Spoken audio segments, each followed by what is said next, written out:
Mario Derksen, Novus Ordo Watch. That's of course, right. everybody watching this podcast today is familiar with you. Mario, thank you for joining me. Greatly appreciate it. Thank you for having me on. My pleasure.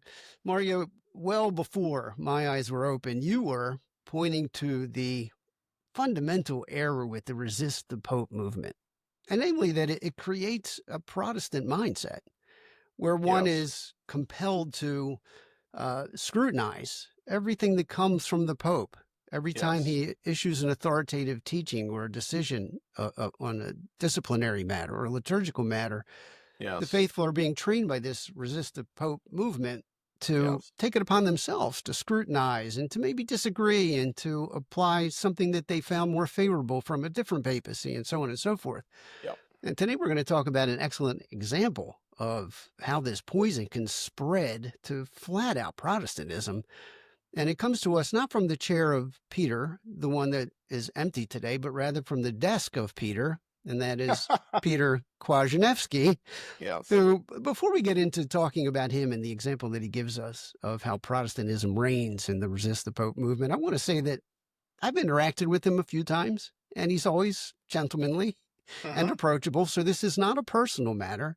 No. It's just that he is the de facto leader, in a sense, of the resist the Pope movement today. Yes. And some of his work really is illustrative of the problems in that movement.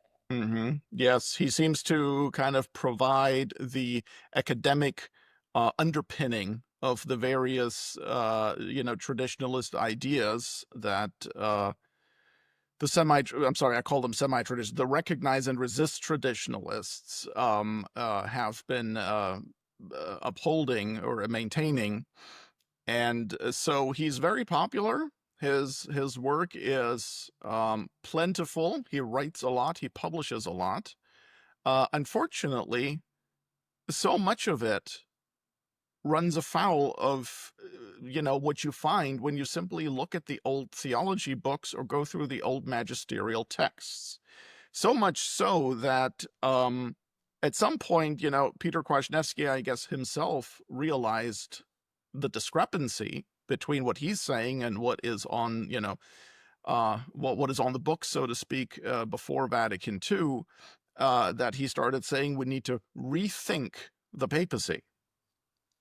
Now, rethinking, that's kind of a watchword for modernists, like a dog whistle, right? In the Catholic Church, you don't rethink dogma. You don't rethink doctrine. But, it's unfortunate that I guess what's really, led him to this point is simply the fact that he's accepting the false Vatican II popes as real popes. And that has forced him into this sort of, into this corner now, where instead of rethinking Jorge Bergoglio, Francis, right, and his 5 predecessors, instead of rethinking them, their status, he's rethinking the papacy instead. And, Sure. This, even just on a surface level, this doesn't make any sense. Who is or isn't Pope is a historical contingency. But the dogma and the doctrine regarding the papacy, these things are not like contingencies in the same way. Like it is perennially true, right? And so it doesn't make any sense to seek to uphold a particular claimant to the papacy or even a particular series of claimants at the expense of the doctrine on the papacy.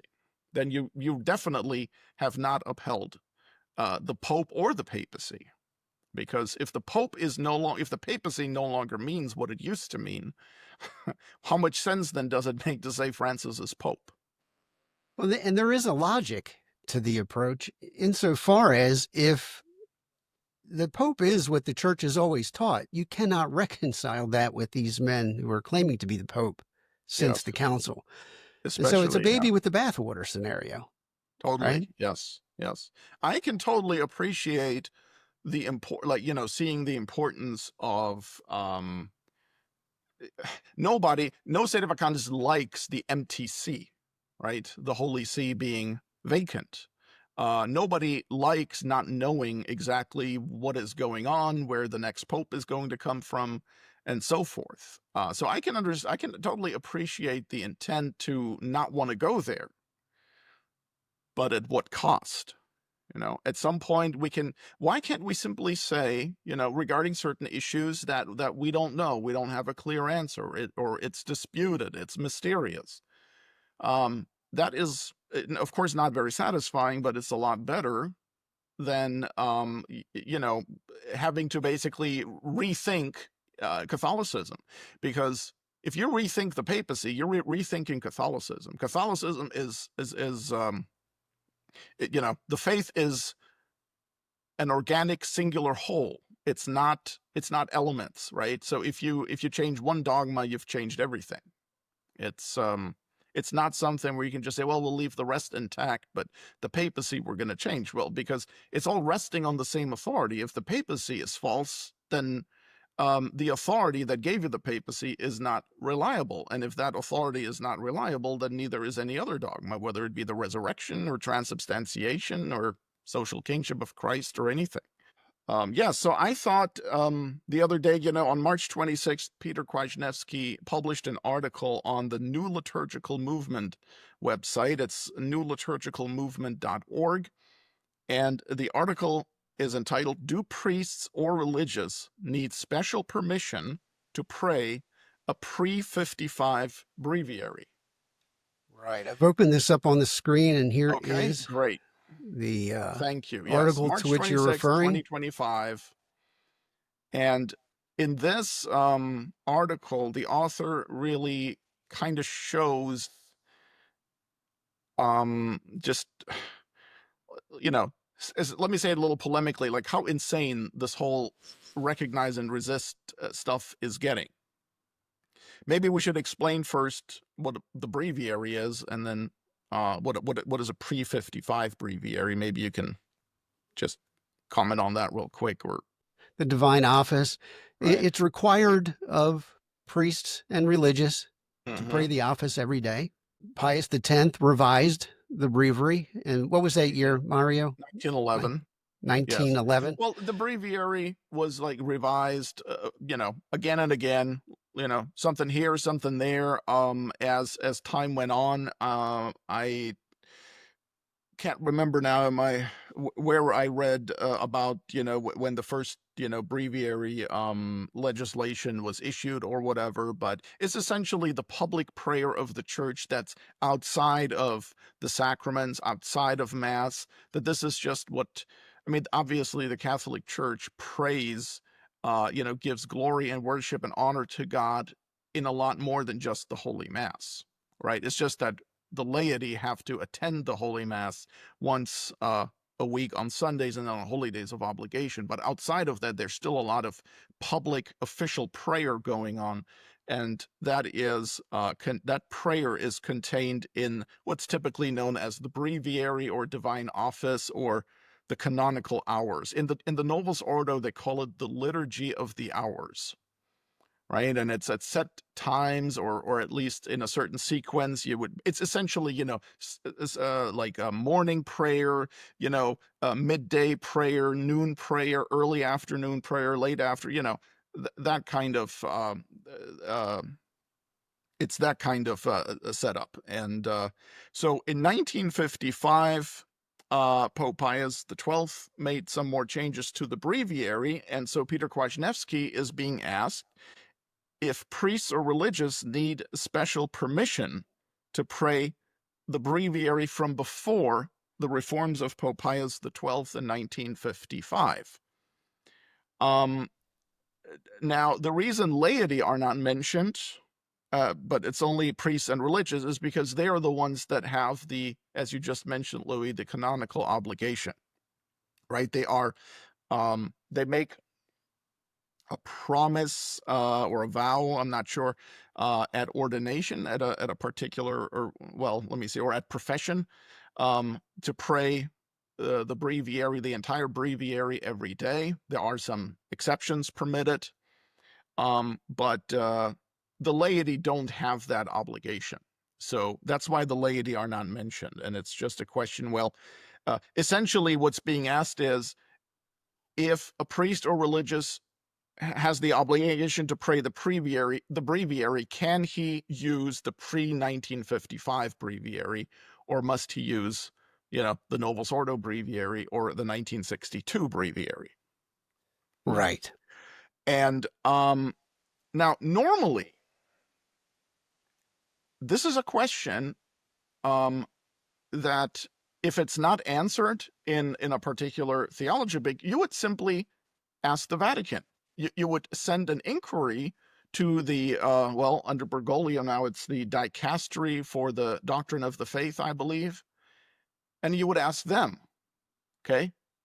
Now, why doesn't Peter Kwasniewski say, let's submit a petition to the Vatican and ask them if a special permission is needed, or if the obligation can be fulfilled using the pre-55 breviary? You want to guess as to why Peter Kwasniewski isn't doing that? Well, for one, he doesn't trust their judgment. And for two, he knows what the answer will be. And it's an answer he doesn't want to hear. That's Exactly. right. So this is already like the first red flag. Okay. Why is a Peter Kwasniewski, who is a PhD in philosophy, has no degree in theology, why is he answering a question that actually the Holy See should answer? Now, we don't believe that the authorities in Rome are the lawful Catholic authorities. So it makes sense that we wouldn't ask that question. We wouldn't, ask them that question, because we're saying they're fake. They're charlatans. But Peter Kwasniewski thinks they're the real lawful prelates. And you'd better believe, if the Dicastery for Divine Worship came out and said, use whichever breviary you like, you can bet your bottom dollar Peter Kwasniewski would be touting their authority as the Dicastery. The Vatican has just confirmed, has just made clear that everyone is allowed to do that. And of course, that goes, right? It's when he expects them to say something different that he's not interested in their judgment. Well, this just goes to illustrate that, while people in that movement, they call Francis Pope, they call that entity currently in possession of the Vatican, the Church. Mm-hmm. In their behavior, it's evident that they really don't believe that. They don't treat the Pope this man as if he's the Pope. They do not treat that entity That's right. currently in occupation of the Vatican as the Church. Yes. Mario, I think one of the things that Peter put very early in this article that we're about to discuss that's very telling, in a sense, he immediately takes the question at hand from this person, can I pray the pre-55 breviary? And he says the same could be asked about taking up the pre-Pius X breviary, which very early on illustrates that this thing, once this train leaves the station, there really is nothing to stop it at all. Everything's up for debate. Yes, logic is very unmerciful. Logic, it'll drive you. If you start with the wrong idea, you will be forced to conclude the most erroneous things at times.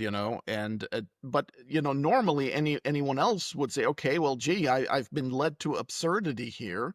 Obviously, I must have gone wrong somewhere. But unfortunately, people like Peter Kwasniewski aren't doing that. So they're finding out that, well, wait a minute, if I want to pray the pre-55 breviary because it's whatever more traditional, and then I find out that actually the pre-55 breviary was the 1911 breviary, which was considerably different from the one before 1911. Well, why can't we, if we can reject the 55 breviary, why not the 1911 one? And why not the one before that? Exactly. And, where does it end? And I think we should probably make clear at this point also that we're not saying that the Pope cannot change the breviary or that the Pope cannot ever change the Mass. Rather, it is how the Mass was changed and how the breviary was changed by Paul VI that shows he did not have the papacy. He was not the Pope. He did not have the authority from Christ that the papacy confers. And so we don't have to get into this more now, but I just want to make that clear, because sometimes people think that, well, wait a minute, so are you saying that the Pope can change these things? Of course he can. But he cannot, let's take the Mass, for example. Yes, the Pope can change the Mass. For example, Monsignor Joseph Clifford Fenton, certainly no modernist, he wrote at the eve of Vatican II that the Council could change much of the rite of the Mass. But of course, what the Catholic Church and the Pope cannot do is make the Catholic Mass into a Protestant meal service, and that's what Paul VI did. And so the problem is not that the Mass was changed, but how it was changed. So maybe we'll just start by, if you could just maybe kind of scroll through that article a little bit, and I'll read some things and make some comments. So at first, Dr. Kwasniewski starts out with giving his initial view of the matter, and then he will give, I think it is a total of 4 different expert opinions from various clergy and canon lawyers he consulted. So, one of the big problems that kind of throws a monkey wrench into this whole thing for Kwasniewski is that, of course, since he accepts Francis as Pope and the whole Novus Ordo church as the Catholic Church, there is a bit of how should I say, it makes it difficult to, you can't at one and the same time try to apply Catholic principles, but then you're dealing with people who believe that adultery can be willed by God and blessings can be given to homo couples and so forth. So it makes the whole thing a bit inconsistent, and we see that in the first paragraph there under my initial view, where he says, this is Kwasniewski speaking, "In the past, my standard line has been, there is no official statement that you can do this." In other words, that you can use the pre-55 breviary. If one can do it, it is because what earlier generations held as sacred remains sacred and great for us too, and it cannot be all of a sudden entirely forbidden or even considered harmful. And here he's quoting Benedict XVI, right? Joseph Ratzinger. So first, Kwasniewski is right in saying that there is no official statement that you can do this, but that actually should have been the end right there. There's no statement that you can do this. If anything, you'll need to consult the Vatican and ask them, right? That would have been the answer. But because Kwasniewski doesn't want that answer, he now enlists Joseph Ratzinger to help him. And because Ratzinger wrote, I think it was in the accompanying letter, when he released the Motu Proprio Summorum Pontificum in 2007, he also released a letter to the bishops of the world in which he explained why he was releasing Summorum Pontificum. Okay, like explained this at some length. And I believe that is where the quote is from. So one of the things I want to mention is that quote that Kwasniewski gives from the accompanying letter of Benedict. The part that I'm sure appealed to him the most is the second sentence. It behooves all of us to preserve the riches which have developed in the church's faith and prayer, and to give them their proper place.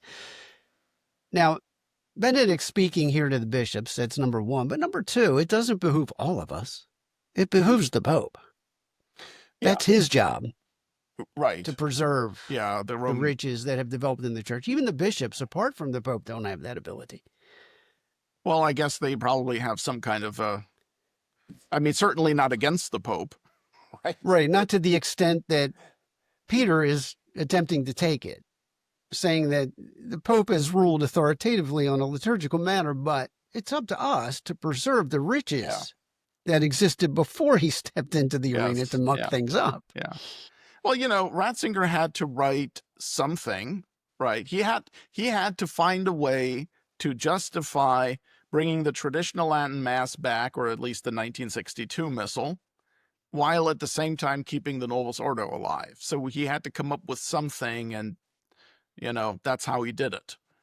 So all of a sudden it's, oh, well, it was sacred then and it is therefore sacred now. Well, that's not what Paul VI said. But, Benedict XVI was kind of pretending that, oh, well, it had really never really been forbidden, right? Because it couldn't be. Well, yeah, it was forbidden. It was forbidden by Paul VI. Absolutely, it was. And that's why you needed an indult to be allowed to say it, right? Right, because the law forbade it. So the indult is what makes it's a concession for you to be exempt from that law in that particular case. So that's why it's called the indult mass, right? Because it started out as an indult. Certain priests were allowed to still offer the 1962 mass according to the 1962 missal. And so it became known as the indult mass until 2007, when then Benedict XVI, I guess as a matter of law, made it legal for any priest to offer the traditional mass, at least privately, right? Can't remember all the details now, but let me see. Let's not get off too much off track there. But that is a good point. So Peter Kwasniewski is enlisting Joseph Ratzinger, and he does this in other. This is not the only time he's doing it. I've seen him do it in other blog posts or articles. When it comes in handy, then Ratzinger is useful to quote for him, and then he'll. In fact, he does it again later concerning whether the Pope is an absolute monarch or not, because Ratzinger said something about that. And so, but this is just no way of doing theology, right? I mean, you can't say, well, Ratzinger, modernist, bad. Oh, but over here he said something that really works for me right now. So now I'm going to use Ratzinger as an authority. I mean, Of course, not if right. Francis should accidentally say something useful with regard to liturgy or doctrine, of course, he's quotable as well. Right. Why not? Right. And then on the flip side, if St. Pius X said something that doesn't work with Peter Kwasniewski's theory, well, now he's going against St. Pius X, And then, of course, people like to point out, okay, well, but St. Pius X wasn't infallible in everything he said. Well, that's true, but neither is Peter Kwasniewski. So it's unlike Kwasniewski, though, Pius X was the Pope and authoritative, therefore, in his decisions. Now, so Mario, if I may, this might be a good time just to remind viewers of, what it means to follow the Pope, whether he's teaching with the fullness of his authority or not. This is from the First Vatican Council. Mm-hmm. Wherefore we teach and declare that divine obedience to the Roman Pontiff, because he possesses the preeminence of ordinary power over every other church, and that this jurisdictional power of the Roman Pontiff is both episcopal and immediate. Both clergy and faithful, of whatever rank and dignity, both singly and collectively, are bound to submit to this power by the duty of hierarchical subordination and true obedience, and this not only in matters concerning faith and morals, but also in those which regard the discipline and government of the church throughout the world. And of course, included in that would be liturgical matters. Oh, absolutely. And in fact, I'm going to pull up another quote here if I can find it. It's funny, I thought I had all my ducks in a row here, but then sometimes it just gets so overwhelming with all the different resources you have. Pope Pius IX, and honestly, I'm like, this is not surprising and it is not weird. It makes perfect sense, right? In his apostolic letter, non sine gravissimo, and I'll get you the date on that. That was February 24th, 1870. Pope Pius IX said, all those who glory in the title of Catholic must not only be united to him, meaning to the Pope, in matters of faith and dogmatic truth, but also be submissive to him in matters of liturgy and discipline. Okay, unquote. That's Pope Pius IX, non sine gravissimo, apostolic letter. I mean, it makes sense. I mean, who is going to determine, in the Catholic Church, who is going to determine how the Holy Mass will be celebrated, if not the Pope? right? What Kwasniewski is trying to do here in his article is kind of establish this idea that there's really, like, above the Pope, there's this tradition to which the Pope must also subject himself. And if he doesn't do that, why, then we can just take this tradition and essentially cancel out whatever the Pope just did. What I'd like to know is, if that were true, how come we don't see it anywhere? Right? Why don't we find that in any catechism, in any theology book? Right? It should be in there, right? If it's that important, and if it's that clear.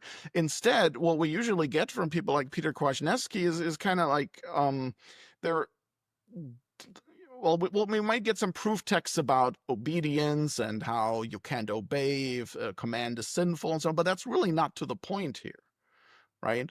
Um, but this idea that there is this tradition that is above the Pope, um, it comes up again when he goes against St. Pius X, right? Because, of course, what's good for the goose is good for the gander. So if it's good enough to cancel out Paul VI, why not St. Pius X?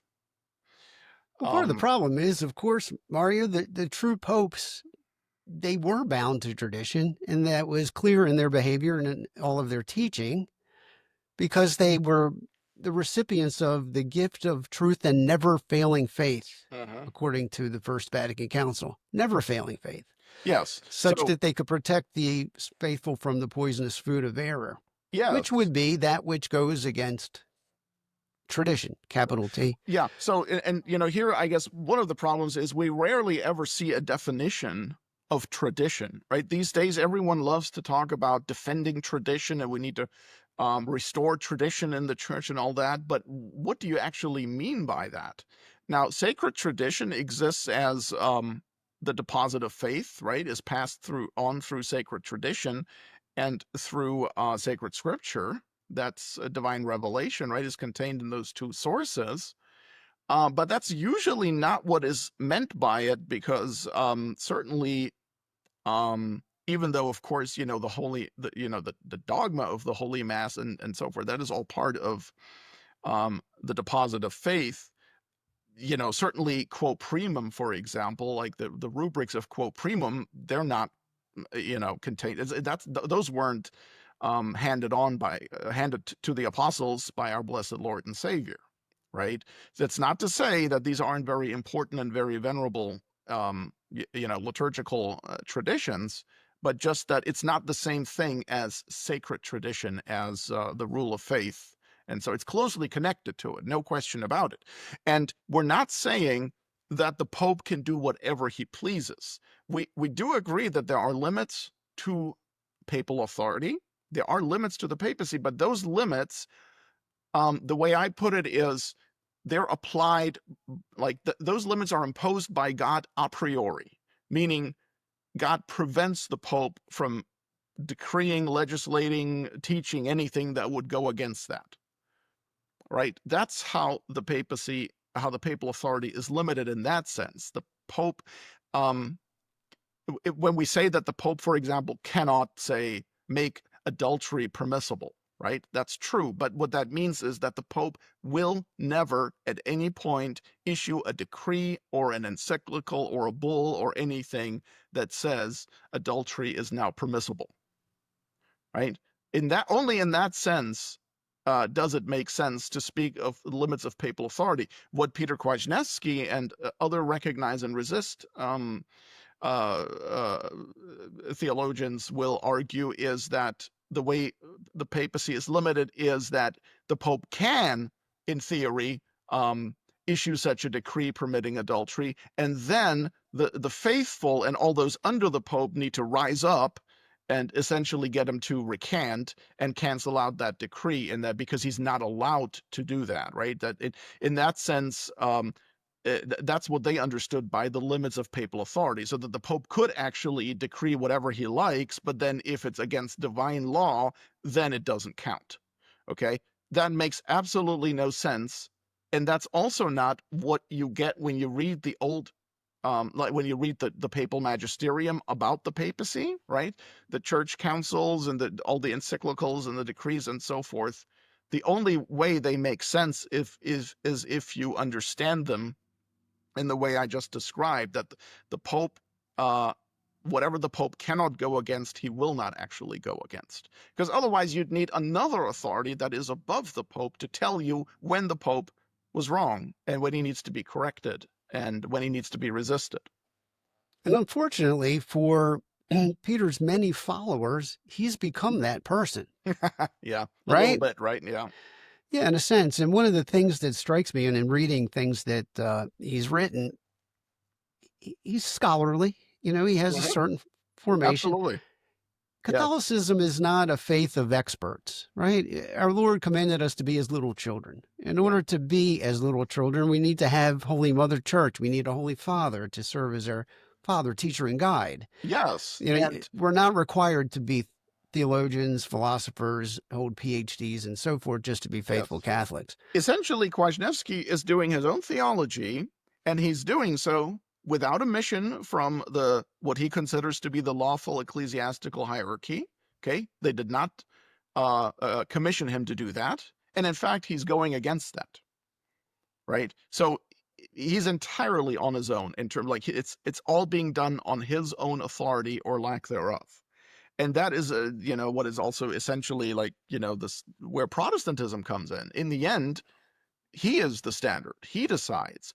And we can show just how true that is in that little video that we have prepared. That is, you can find on the Novus Ordo Watch YouTube channel. It's just a 2-minute video in which you see Peter Kwasniewski telling the people gathered to hear him lecture on Traditionis Custodes, in which he tells them that the decree Francis issued forbidding the traditional Latin Mass is really null and void.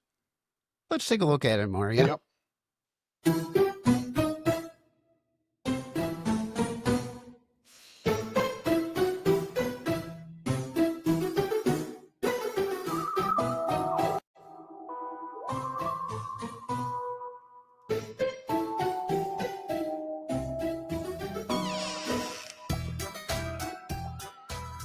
This is why Traditionis Custodes is absolutely null and utterly void from its first letter to its last punctuation mark. Amen.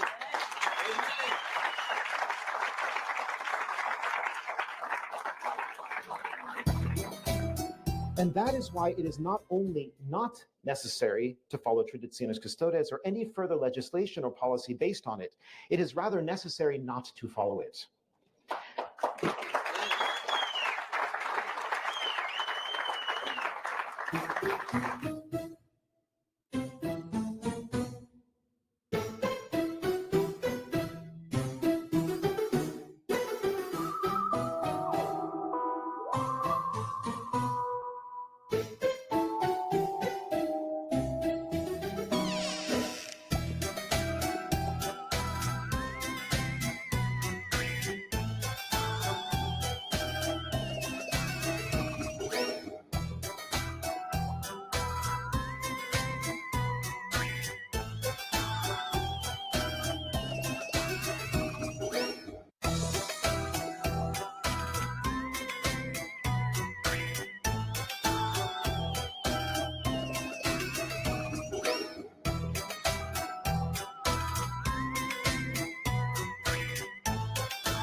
That music gets me every time I watch that. Yeah, I had fun making that, of course. But I mean, you see, this is just insane, right? The man who is supposedly the Pope, they all believe he's the Pope, right? The people listening to Kwasniewski. And Kwasniewski essentially just decides that, no, that decree is null and void. Okay? On what authority say that? Well, he has this idea that there's this tradition that is above the Pope, and that because that tradition supposedly says something else, he can just go ahead and tell people that decree is not, that is something to cry about, that decree, that decree is just null and void, and he's willing there to, and I mean, and the applause, right? Did you notice the applause? I mean, they were cheering and they love that stuff. And so, Absolutely null and utterly oh, void. yes. If Francis is the Pope, then I have news for Dr. Kwasniewski. No, it ain't null and void, Um, And the quote from St. Pius X, maybe I should read that was on the screen for those people who maybe are listening to this podcast while they're driving and stuff. And of course, we'll have the links, I'm sure, in the show notes for this episode, where you can find all these things. But this is just beautiful, and this is what I mean when I say that when you actually read the papal teaching on these matters, you always get something other than recognize and resist. Okay, and that's true because if it backed up recognize and resist, they'd be quoting these things left and right, right? So that alone already shows you that they have no case. Their case is a novelty. Now, St. Pius X, what I'm about to quote, this was an audience of May 10th, 1909. So about 2 years since the condemnation of modernism. And of course, to be fair, obviously St. Pius X wasn't speaking about exactly the same kind of situation that we have today, and people like Peter Kwasniewski. Obviously, he had other people and other, the modernist movement in mind, right, or the liberalizing movement. But it's still, what he says is still relevant because he's expressing the principles that refute this, and those principles are the same that refute Kwasniewski today. So let me just quote from this address that's called, the address is named Con Vera Soddisfazione, and it's got that name because those are the first 3 words in the decree, or rather in the address. And so I'm going to take 2 sections or two paragraphs from this and quote that. And this is also what you just saw in the video. Quote, so this is St. Pius X speaking. With a system of sophisms and errors, they falsify the concept of obedience inculcated by the Church. They arrogate to themselves the right of judging the actions of authority, even to the extent of ridiculing them. They attribute to themselves a mission to impose a reform, a mission which they have received neither from God nor from any authority. Sound familiar? They limit obedience to purely exterior actions, even if they do not resist authority or rebel against it, opposing the faulty judgment of some individual without any real competence, or of their own inner conscience, deceived by vain subtleties, to the judgment and commandment of the one who by divine mandate is their lawful judge, master, and shepherd. Okay, that's pretty powerful, right?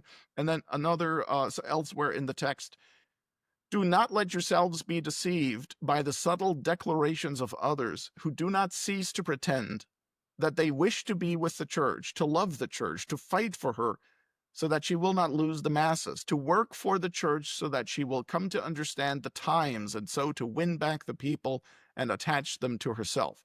Judge these men according to their works. If they maltreat and despise the ministers of the Church and even the Pope, if they try by every means to minimize their authority, to evade their direction, and to disregard their counsels, if they do not fear to raise the standard of rebellion, what Church are these men speaking about?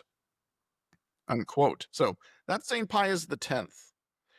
But as we'll come to see, Peter Kwasniewski also has some words of criticism for St. Pius X, precisely because he considers himself, I guess, to be on this mission of correcting everything that does not jibe with his own understanding of the preeminence of tradition. Absolutely. Once you raise the banner of rebellion against a pope, every one of them is a potential enemy in a given circumstance. Mhm. And the thing that comes out here to me, Mario, is the extent to which otherwise intelligent people who are sincere and genuinely want to be Catholic, the lengths that they will not go in order to avoid even entertaining the idea that these men who have occupied the highest place in the Vatican since Vatican II aren't true popes. And that entity in Rome is not Holy Mother Church. Yeah. It's something else. It's like they won't even give that a passing thought, and they'll go to great lengths to avoid even giving it consideration, which is stunning to me. But yes, that's the problem. And, this goes to show once again that, like, how important sedevacantism is, or how important it is to recognize that these men, these six since the death of Pope Pius XII, have not been real popes. It's not just some, opinion or some sort of, illicit judgment. Like, how dare these sedevacantists say that, right? Why don't we just keep tradition and then let God decide who is or isn't pope? The people who make these objections have totally not understood how it all works. Like, this all hangs together. You can't say Francis is the pope and then act as if what the church teaches about the papacy doesn't apply to him. Doesn't work that way. well, and one of the things that the church teaches about the papacy is that the Pope is the proximate source of unity in the church. And in this case, we're talking about the unity of worship and Yes. And also unity of governance. Yes, Right? and the guarantee of the deposit of faith. Right, all Which three. means a situation will never arise in which the papal judgment is contrary to the deposit of faith, to the known deposit of faith, such that everyone else could, would know, oh, this is actually, here the Pope is teaching heresy, and so he's not in line with the ultimate source of the faith, right? The remote rule of faith. So therefore now we have to go by the remote rule and kind of ignore him. That will never happen. That is one of the beautiful things about the papacy. Got to remember, it's a divine institution. It's not a human institution. The way the semi-trads view the papacy, it might as well be something instituted by Martin Luther. Follow the Pope when he's right. Well, whoop-de-doo. Absolutely. What does that say about that means that the Pope has no authority of his own, because that's what the Protestants will say about their local pastors. Well, you follow the pastor when he's right. So when he teaches the Bible, and when he doesn't teach the Bible, you have to reject that and go by the Bible. Okay, well then why do we have a pastor? What's the point of that? And it's almost a step worse for these guys, because rather than treating the Pope as if he is the proximate source of unity of faith, worship, governance, they treat him as if he is the primary source and the greatest danger to the faith and to worship. In other words, he is the enemy of unity. Yes, and why he embodies an assault right. against. And why are they saying that? Because since Vatican II, that's how it's what they've been. Right, exactly. Which means they're not the Pope. Because look, obviously, if this were 1957, Peter Kwasniewski, I don't think, would be saying these things.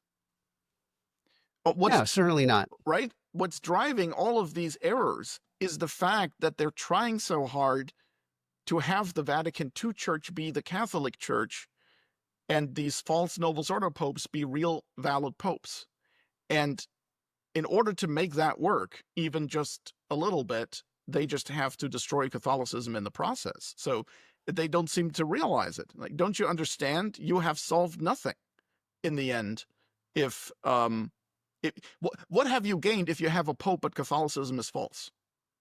Well, then the Pope is false too, the papacy. So it's an insane situation. But you know what? Let's finally get on here with what Kwasniewski has written. There's always so much to say. Yeah, so, as we said originally, whether or not a priest or religious needs special permission to be able to fulfill his canonical obligation for the breviary, using the pre-1955 breviary, well, that's really a question for the Vatican. And therefore, that's where that question should be directed for those people who believe that the modernists in the Vatican are the lawful Catholic authority. Now, Kwasniewski, to his credit at least, didn't just go with his own opinion, but actually asked 4 different individuals whom he considers experts in the matter for their opinion. Okay? And unfortunately, the experts are not mentioned by name. They're only identified as by their function. So expert opinion number 1 is a secular priest from an Ecclesia Dei institute. Expert opinion number 2 is a Benedictine monk.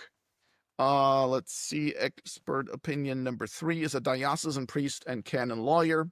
And expert number 4 is another Benedictine. And that's unfortunate. My guess is not that these individuals did not want to be known, but I'm suspecting that Kwasniewski just didn't want to disclose their names just to protect them, so lest they be maybe tainted by association with recognizing. I don't know, but that's just what I'm thinking. But if we briefly look through what we see there, actually, before we do that, let me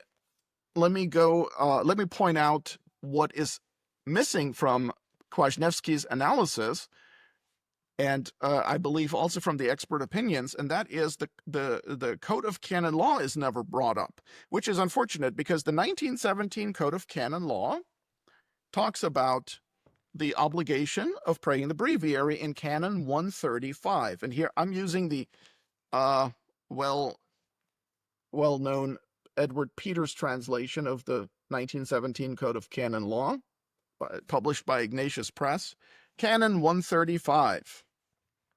Quote, clerics constituted in major orders, except those mentioned in Canons 213 and 214, are bound by the obligation of reciting completely the canonical hours according to the proper and approved liturgical books. Unquote. That is where the obligation comes from. So the Church in her law says that clerics in major orders, with some exceptions, are bound of reciting the breviary, and this is the most important part, according to the proper and approved liturgical books. And of course, it's not talking about what was approved in 1146 or 1728. It's talking about what is approved now. And if we look at what St. Pius X, for example, said regarding the Roman breviary, which version is approved, to his credit, Kwasniewski quotes the most important portion of that decree. It's the decree Divino Afflato, and it was published in 1911. Let me see if I can find the actual date. November 1st, 1911.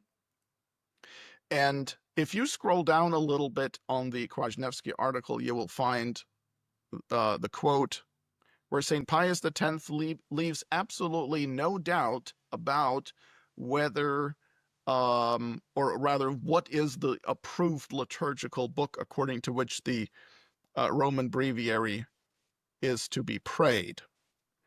Let me see. Let me see where we have it. 1 second.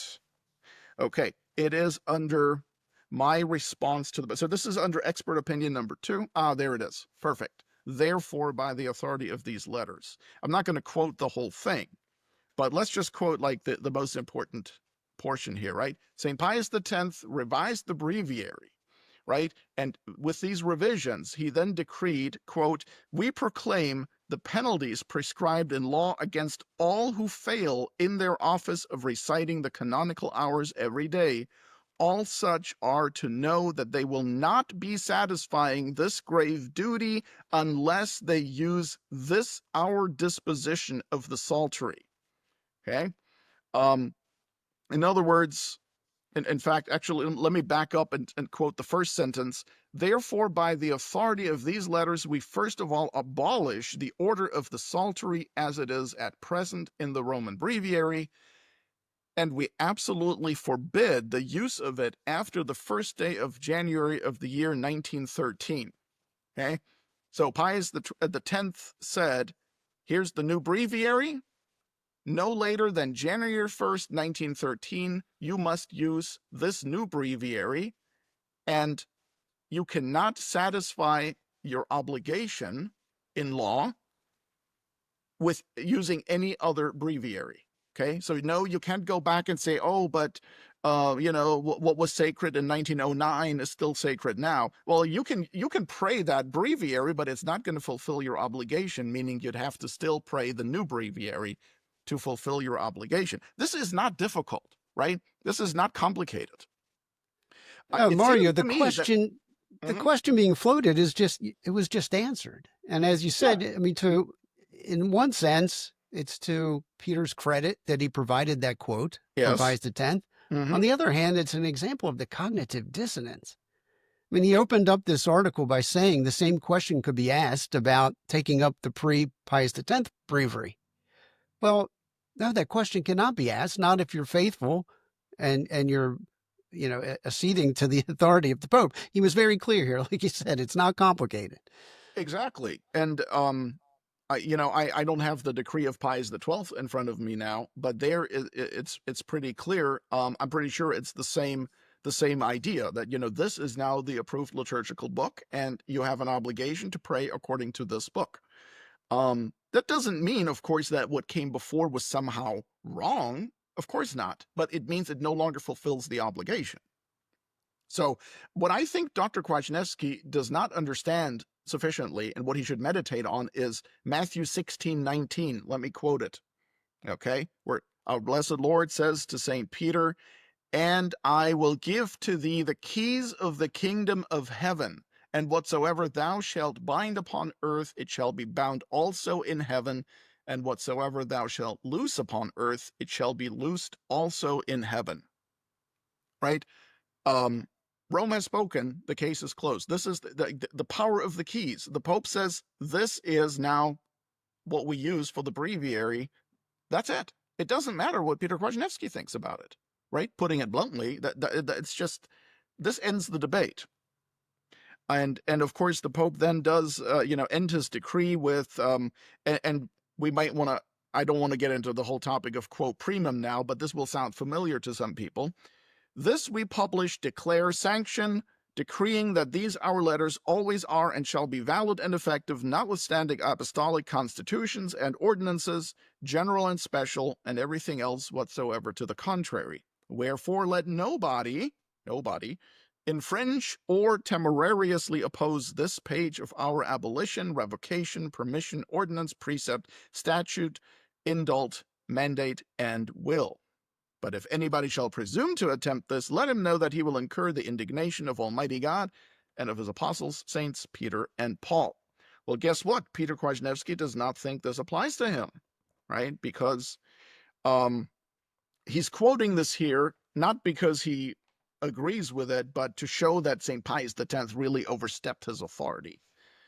Because he says, and this is right underneath, so this is Kwasniewski speaking now, "So it seems to me there must be a theological rationale for maintaining that something like this decree is null and void from the get-go. Not that Pius X's breviary is thereby invalidated or rendered illegal, but his attempt to prohibit all contrary customs, no matter how venerable, seems like it would have to be null and void. If we take serious the concept of tradition and do not think it is totally subject to the will of the reigning pontiff, confer Benedict XVI's comments about the limits of the Pope's authority." There he goes again, right? Here he's bringing up Benedict XVI, Joseph Ratzinger, to correct St. Pius X. This is insane. But of course, if he can, if he can go against Paul VI, why not Pius X, right? Um, no, but see, the problem is here, right? He writes, "If we take seriously the concept of tradition and do not think it is totally subject to the will of the reigning pontiff." Well, that's his error. There is no such thing as tradition above the Pope in the sense that he means, like, that the Pope can say something contrary to it and then we ignore the Pope and go with tradition instead. That's bogus. That's nonsense, which is why he can't find it anywhere in the theology books or in the magisterial teaching, right? He has to go to Joseph Ratzinger to make his point because it doesn't exist in the pre-Vatican II church. So this is serious business, right? So he just said that and notice also, this underscores also the craziness of it. After quoting these very clear words of St. Pius X, who, by the way, was not only Pope, I mean, that is, of course, what gives him his authority, but he even got an extra layer of approval from God by being a canonized saint. So not only is he using the power of the keys, he's also a canonized saint, which doesn't mean every single act is perfect, but it does mean that God was pleased with his exercise of the papacy. Is supremely pleased, actually. So after these rather clear words of St. Pius X, very authoritative, look at what Kwasniewski, look at his language. It seems to me there must be, and he talks about his attempt to prohibit, seems like it would have to be null and void if we take serious this concept of tradition. That's very, what do we call this language? Let's say very careful language. Well, it seems to me it could, if, it suggests that maybe, no, excuse me, you just heard the words of the sovereign pontiff. It doesn't matter what seems to you. Sorry. Right? Right. But now he does say there must be a theological rationale. We couldn't possibly be wrong about this. My recollection of having read this article is that he never really provided that theological rationale. Right. Oh, no, I think he would probably point to one of his many books or two of his many books, like, but again, this too is, it runs afoul of what St. Pius X said, right? About you have to follow the Pope and not some some other person instead, right? Who makes a better case. That's not how the Catholic Church works. Mario, one of the arguments that these men will bring up very frequently, I want to show this to you. Okay. I've seen this in a number of different venues. Hopefully I can find it. But here we go. This is a quote from one of Kwasniewski's works, and it's being cited here by Timothy Flanders on 1 Peter 5. Pius X reordered part of the Roman Rites prayer. Pius XII refashioned the heart of the Roman Rites year. Paul VI replaced the entire Roman Rite with a modern rite. They behave as if, and the theory is that one act necessarily invited the next, when really one of these three things is not like the others, right? Yes. I mean, what Paul VI did was created a rite that's Protestantized and is not Catholic and leads people away from the true faith. Yeah. The same cannot be said of the management of the liturgy by Pius X and Pius XII. Right. But this is forms the very heart of their argument. For many of those religious orders, too, that choose to use the pre-58 rubrics, for example, there's a couple of them. The Bishop Sanborn's Institute of, they use a pre-1958. Yes. Right. Same with the Society of St. Pius V. With the rationale being these things were they greased the skids for Paul VI to come in and wreck the faith as he did. But I don't find any validity to that argument. Do you? No. I would say, though, that if I'm not mistaken, they're usually the way they make their case is by saying that I think they would agree. I'm sure they would agree that if it were 1957 or back in 1957, those changes were mandatory. Okay. Are you still there? Okay. Oh, yeah. I'm with you. That these changes were mandatory when they were made. They're saying, like, now, in retrospect, with everything that has happened, we don't think Pope Pius XII would want us to use these changes. Okay? Now, I don't know. I would say that's conjecture. It's safer to go by what Pius XII actually did decree. But so you've got a little bit of disagreement about that, and similar things among sedevacantists, and that's unfortunate. But at the very least, everybody has to agree that these changes were mandatory when they were made, and no, in 1957 you could not simply decide to use a different Holy Week. Right, Mario, you provided an outstanding quote. I wish I had it here. Maybe I'll be able to pull it up and share it on the screen when I finish posting. But there was a apostolic letter, I believe it was, by Leo the 13th called Epistola Tua, Mm-hmm. where he very specifically states that it does not show the right submission to the Holy Roman Pontiff Mm-hmm. to prefer the rulings of a previous pope to the rulings of a present pope, Yes. or Do you to want me to appeal pull to it up? the. Sure, it's a fantastic quote because it's so entirely applicable here. Yes. Let me see. There we go. Okay, Pope Leo the 13th. This is letter to Cardinal. Let me see. To the Archbishop of Paris. And I don't have his name here right now. This was June 17th, 1885. Pope Leo the 13th. Quote, similarly, it is to give proof of a submission which is far from sincere to set up some kind of opposition between one pontiff and another. Those who, faced with two differing directives, reject the present one to hold to the past are not giving proof of obedience to the authority which has the right and duty to guide them, and in some ways they resemble those who, on receiving a condemnation, would wish to appeal to a future council or to a pope who is better informed. Unquote. Yeah, that's actually the you see this a lot in this among the Lefebvrists and other, recognize and resist traditionalists.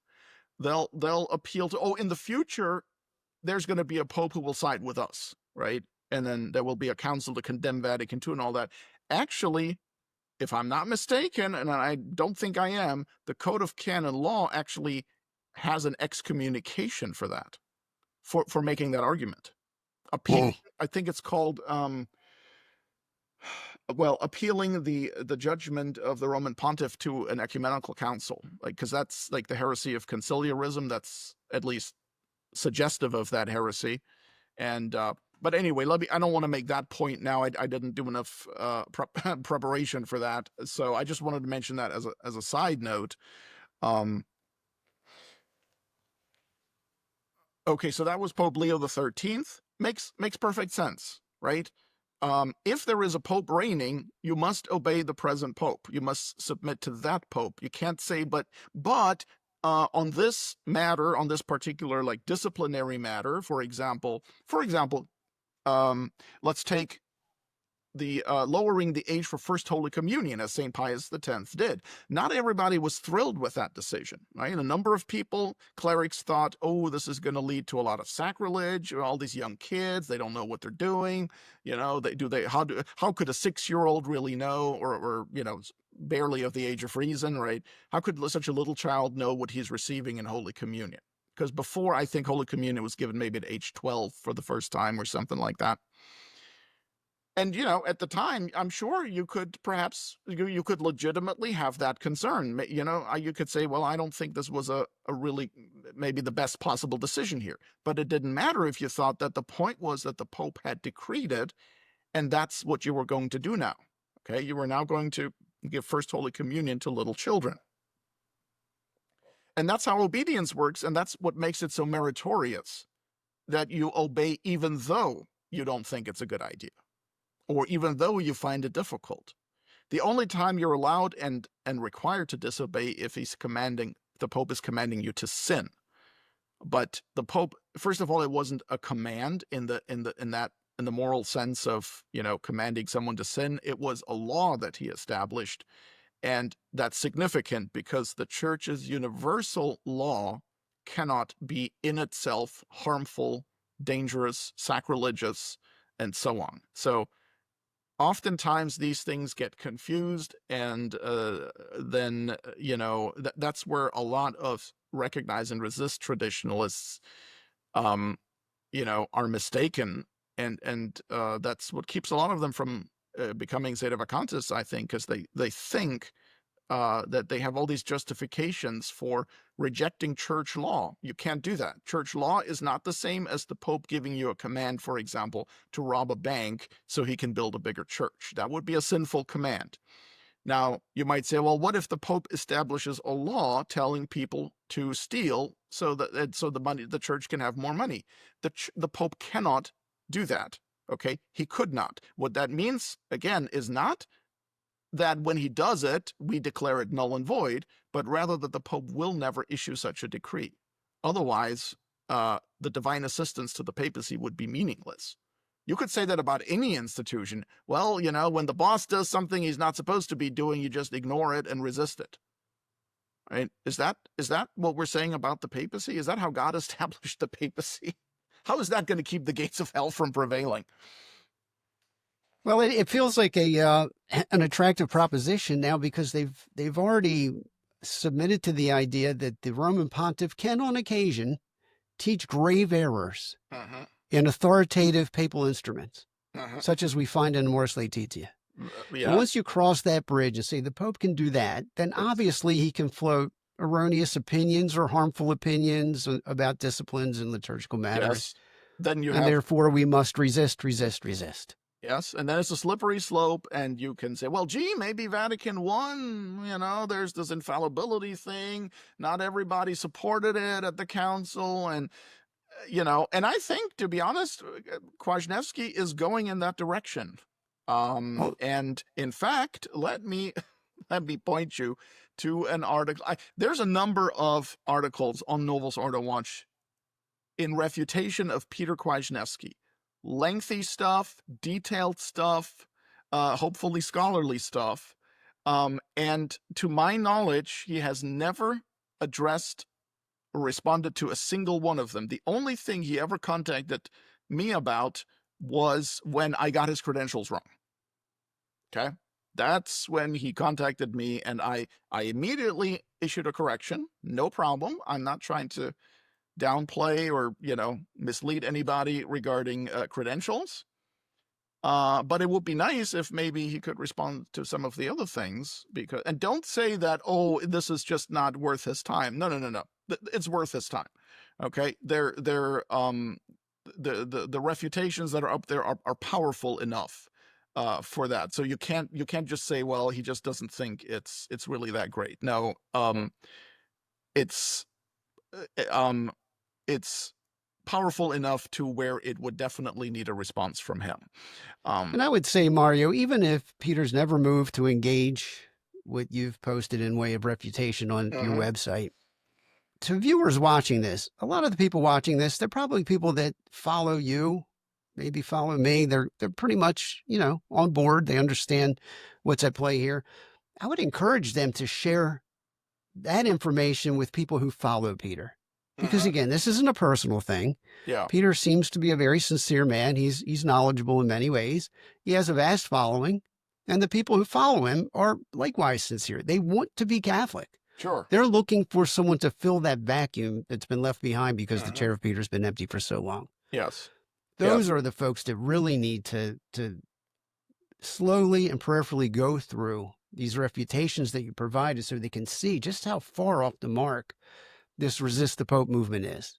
Indeed. And I should perhaps, just emphasize that because oftentimes people will, make the objection that, oh, well, you shouldn't be so harsh about these things. We're all just trying to figure this out. And it's, not everybody understands this or that. And understood. That's perfectly fine on like a, person to person level. I would never, be like hard on someone for not figuring it all out right away. Okay. I didn't either. There's still many questions that we have as sedevacantists, many unresolved issues and so forth. That's not the point. But what's happening here is more than just Peter Kwasniewski isn't just someone trying to figure it out. Peter Kwasniewski is someone who gives lectures, who writes books, who posts articles constantly that is directing other people about these things. And based on what he says, people make decisions like where they're going to move their family so they can attend Holy Mass, where they will approach a priest to have their sins forgiven, and so forth. Like, these are important things. So, this is not just Joe Blow who's sitting in a shed somewhere in Kentucky trying to figure out what to do. This is serious business, and Kwasniewski is prolific, right? He writes a lot, and that's why I think it's only fair to engage with that critically. And unfortunately, you never get a response, at least not, we Sedevacantists don't. Maybe on Twitter a little bit occasionally, but not in terms of like, okay, here's our response to your article. What say you? You know, that has never happened. But regarding, I was just saying, right, that Kwasniewski is going a little bit in the direction of denying Vatican I, right, and that. I'm not saying he's denying Vatican I. I'm saying he's going in that direction. He's starting to show a tendency in that direction. And Louis, I'm going to, if you want to, I'm sending you the link right now. On August 2nd, 2024, I put up this post on Novus Ordo Watch. Peter Kwasniewski laments heretical book denying papal infallibility is out of print. Okay? And he did that on Facebook, right? Where he's showing people the cover or the first pages of this book called Origins of Papal Infallibility, 1150 to 1350 by Brian Tierney, originally published in, what is it, I think 1988. No, 1972. Okay.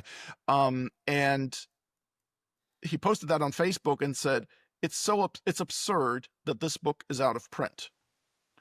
Okay. Now he's got a lot of followers.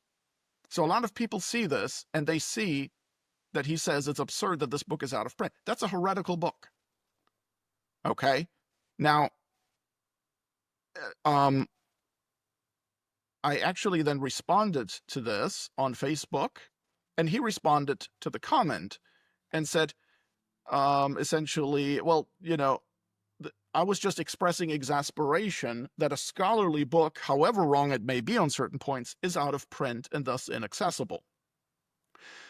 To which I then responded, your post was a de facto promotion of the work, and you know it. You made countless people aware of the existence of this heretical book, and it's not rash to suspect that that was precisely your intent. Otherwise, you would have kept your exasperation to yourself. Okay? This is what I mean. Like, it's dangerous stuff. He's posting, he's lamenting that a heretical book is out of print, and that's all he says, right?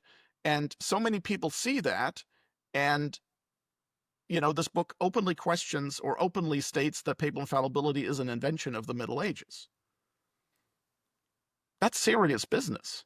Because, no question. And Maury, this makes me wonder, and this isn't a personal attack on Peter, to what extent does he really appreciate the grave responsibility that he has to tread very lightly and be very careful not to mislead people?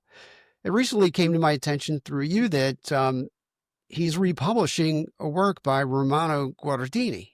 Guardini, yes.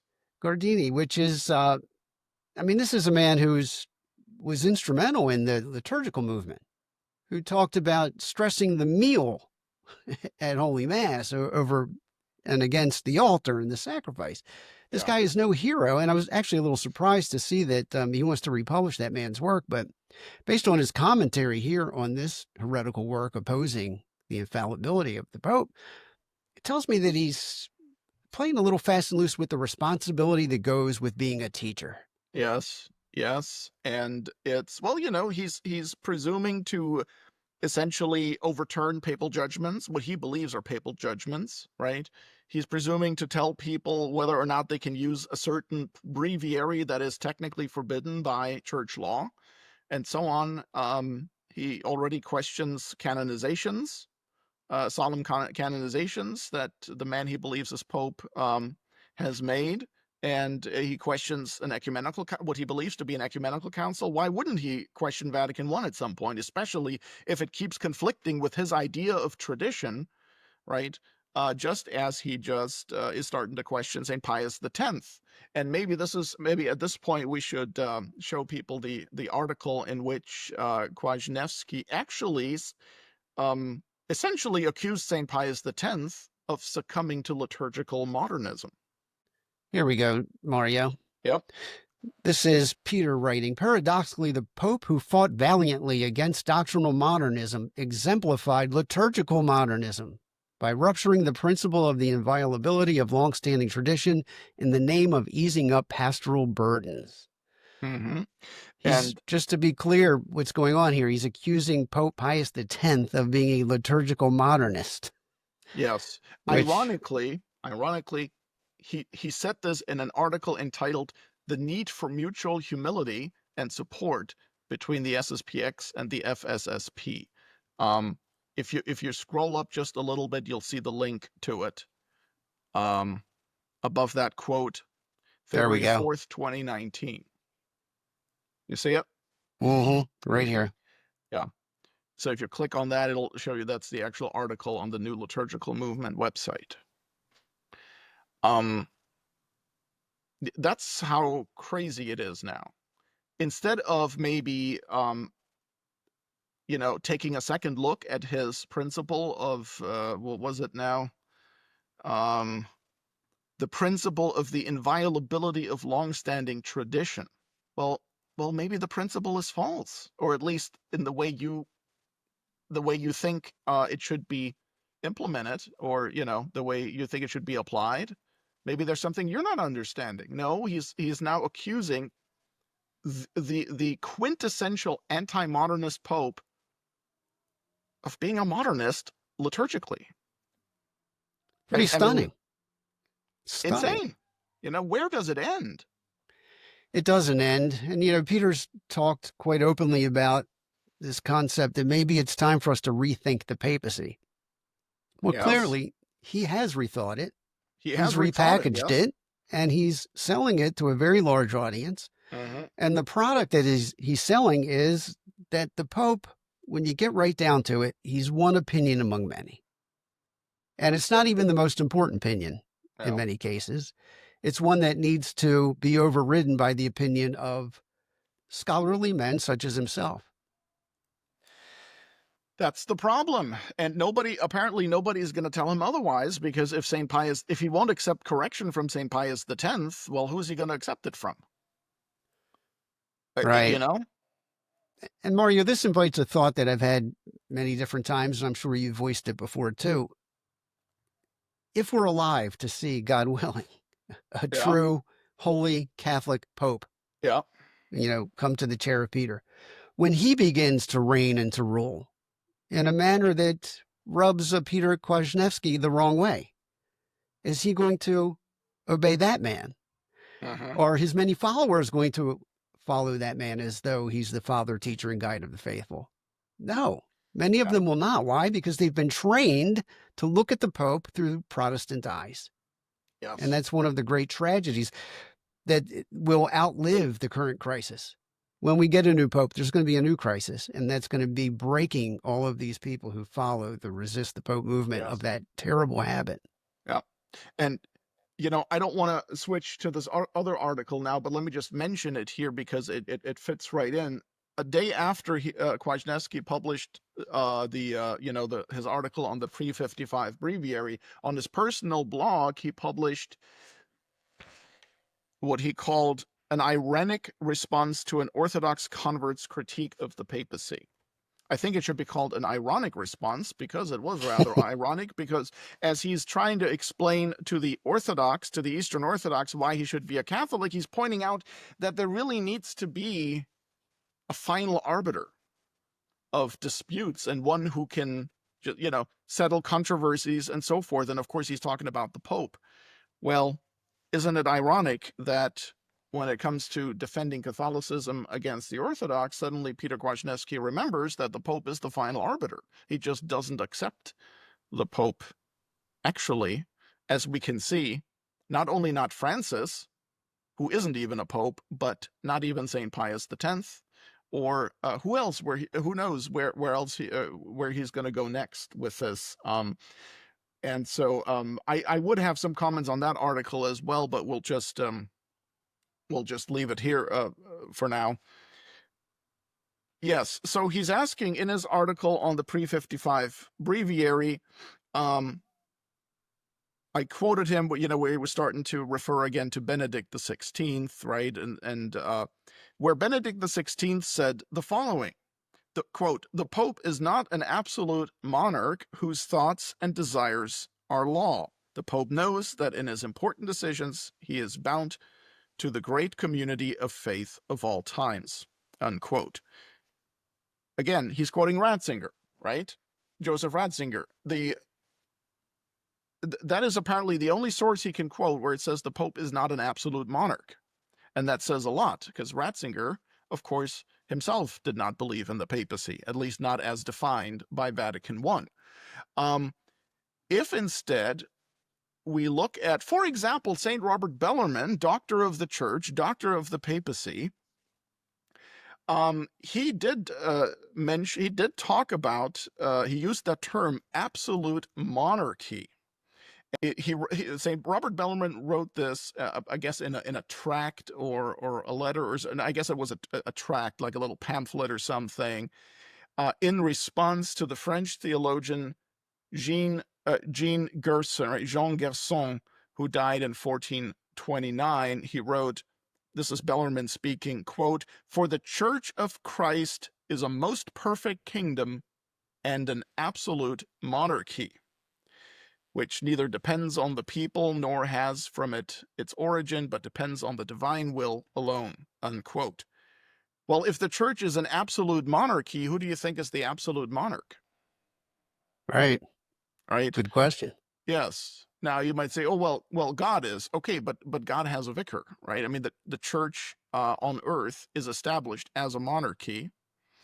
And by the way, the only people who deny that are modernists, right? They think, or synodalists, nowadays.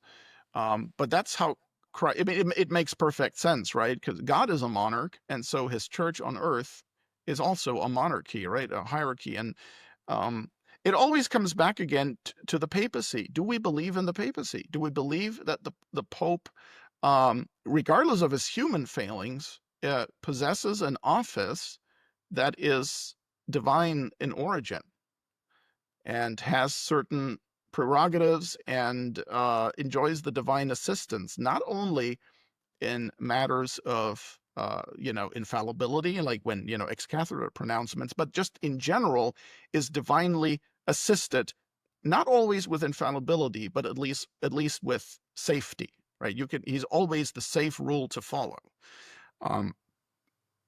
And so we see that, for example, Pius XI pointed that out, when he spoke about holy matrimony, right? His encyclical on Christian marriage, Casti Connubii, 1930, I believe it was, where he mentions, and I like to have everything I say, I like to be able to back it up. So let me briefly pull this up here and quote it. So let me quote you that from Casti Connubii. This is Casti Connubii number 104, where Pope Pius XI said, "A characteristic of all true followers of Christ, lettered or unlettered, is to suffer themselves to be guided and led in all things that touch upon faith or morals by the Holy Church of God through its supreme pastor, the Roman Pontiff, who is himself guided by Jesus Christ, our Lord," unquote. So this is important because he's saying this specifically in the context of non-infallible things, because some people were, I guess, raising the objection that, well, the church's prohibition of contraception, that's not an infallible declaration, and that's not a dogma or whatever. And he said, hey, you have to submit to everything the Pope teaches, because he is guided by Christ, and not only in terms of infallible dogmatic pronouncements, but just in general, as in setting forth doctrine. He is guided, meaning he can't be he can't be saying anything that would undermine the faith or contradict the faith, or anything of that sort. So he is and remains the safe norm to follow for Catholics. Otherwise, if it weren't so, then all these papal teachings about following the Pope would not make any sense. Right. Now, Mario, for those who might listen to that quote and say, yeah, but we're talking about the liturgy now. Mhm. It's not a matter of faith and morals. Of course, I would vehemently disagree, but so would Pius XII, who said in, I think it was Mediator Dei, he said the entire liturgy has the Catholic faith for its content. The liturgy is the Catholic faith. Yeah. expressed in the church's Yeah. worship. As So of course it covers this. Yes, and also, I mean, he wasn't, speaking in the context of. I mean, he was specifically, I guess, trying to speak to what he had set forth on Christian marriage, and then pointed out faith and morals. Right? He didn't say only in those matters. Right, but those were the Right. matters he was speaking about. And as you just said, either way you look at it, I mean, sacred liturgy obviously is so closely connected with the faith that the church herself, if the church could promulgate heretical liturgy, right, or sacrilegious liturgy, that would so totally attack the faith that it would be tantamount to denying the faith, right? It would be the same thing in effect, because the sacred liturgy is what every practicing Catholic comes in contact with at least once a week, whereas how often they study the catechism, that's kind of up to them in a sense. But and the church teaches that she is infallible in her universal disciplinary laws and liturgical rites. That is another important thing. And you can find these things. Some might say, well, where's that in Vatican I? I don't think Vatican I specifically deals with that, because it's talking about the papacy. But you'll find it in the dogmatic manuals, whether before or after Vatican well, certainly after Vatican just because in case anything needed clarification, it would have been clarified at the council. But that is, you can look this up. In other words, anything we're saying here is not, it's not about my opinion or Louis's opinion. It's you look it up, right? We're not authorities. We're nobody should accept anything we say because we say it, but because it's what the church says. And you can look that up. We can just go into expert opinion number 3. Hey, Mario, before we go there, there Mhm. was a part to his reply to the monk who I think was opinion number 2. Yeah. And I've seen this quote bandied about recently by a priest on X recently. And Peter writes, I'm reminded here of an exchange at the trial of St. Thomas More. Mm-hmm. And he's quoting, "What more? You wish to be considered wiser and of better conscience than all the bishops and nobles of the realm?" To which More replied, "My lord, for one bishop of your opinion, I have 100 saints of mine. And for one parliament of yours, and God knows of what kind, I have all the general councils for 1,000 years. And for one kingdom, I have France and all the kingdoms of Christendom." End quote. I saw this quote cited, I guess it was just earlier last week, and I think you interacted with this Father Maudsley, and he was making the same kind of point about the necessity, or at least the reasonableness of using a pre-1955 liturgy. Yeah. And he provided this as some support for it. Yeah. And my thought is, where this falls apart is nothing about the 1955 revision of Holy Week or the 1958 rubrics in any way, shape, or form went against the general councils of 1,000 years at all. Yeah. I mean, it's apples and oranges. It just, the argument does not fit the question. It's a false analogy. It has nothing to do with anything really, because first of all, we're not talking about now let me see, who's St. Thomas More responding to there? It just says the He's trial. on trial, apparently. Okay. Yeah. Well, ultimately, we were talking about the Church of England, right, establishing itself. Well, they had the King Henry VIII, and they had, I guess, apostate bishops, right, heretical, schismatic bishops, that were supporting that because they didn't want to have their heads cut off. But certainly the Pope was with St. Thomas More. St. Thomas More wasn't going against the Pope, appealing to councils and tradition or whatever. The quote makes no sense in this context here, to use that as an argument. It's a false analogy. The situation is in no way similar to that. And St. Thomas More wasn't wasn't opposing the Pope. He wasn't dismissing the Church's highest authority. On the contrary, the Church backed St. Thomas More. He was in communion with the Church, and he was going against heretics and schismatics. The fact that Kwasniewski would use that as an argument, it just kind of, I think, shows that they're really grasping for straws. I mean, what does he have? So he's got Joseph Ratzinger and this inapplicable quote from St. Thomas More. Well, see, Again, this is where you go when you think that the heretics that have been claiming to be popes really are popes, and that these authoritative teachings coming out of Rome really are coming from the Church. that's what they think. Then, pardon me? That's what Kwasniewski thinks, right? Of course, right. So now, all bets are off. And so, standing with the Church can mean opposing the Pope. It has to. I mean, I don't know. I'm at a loss for words, So it just doesn't make a whole lot of sense. He's got no sources. He's got his opinion, right? He's eliciting other expert opinions, but besides opinions, that's all he's got. And he does not have the theology to back it up, at least not in this article. And that's why he has to, tap Benedict XVI and that quote from St. Thomas More. Or is it actually St. Thomas More, or was it from the movie A Man for All Seasons? I don't know. Yeah, could have been from Hollywood.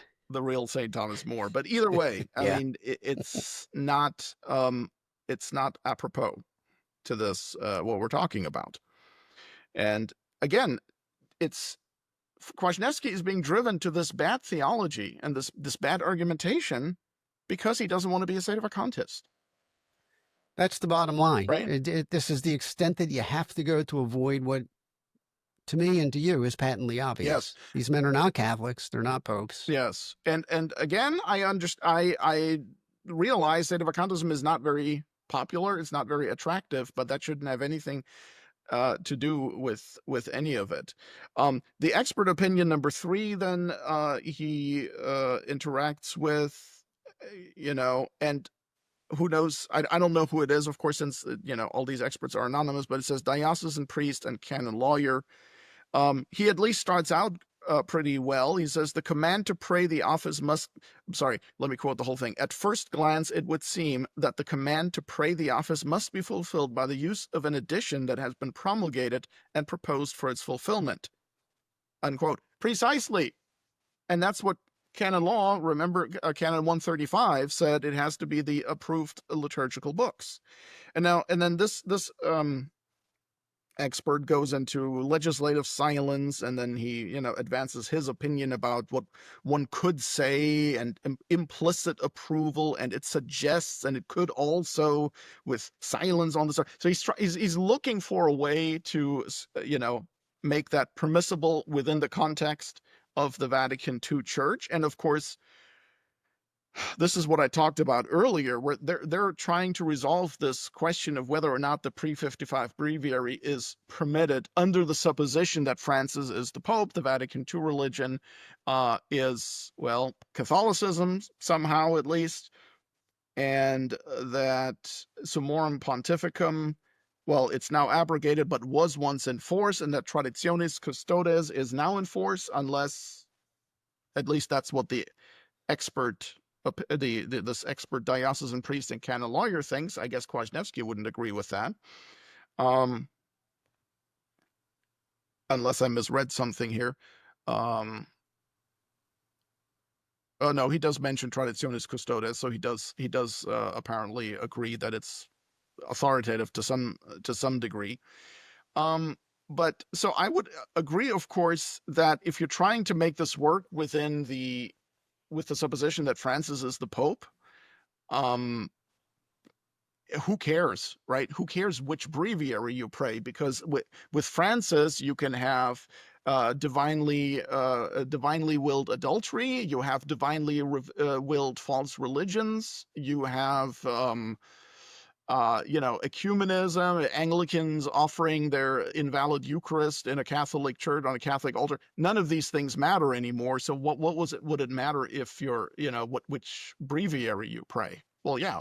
Well, but then if Francis is Pope, then none of it matters. Nothing matters. Right. And then the papacy actually would be false altogether if he were Pope. Which, of course, Or in this turn expert, would mean he's not Pope, because if the papacy is false, then there is no Pope. But certainly.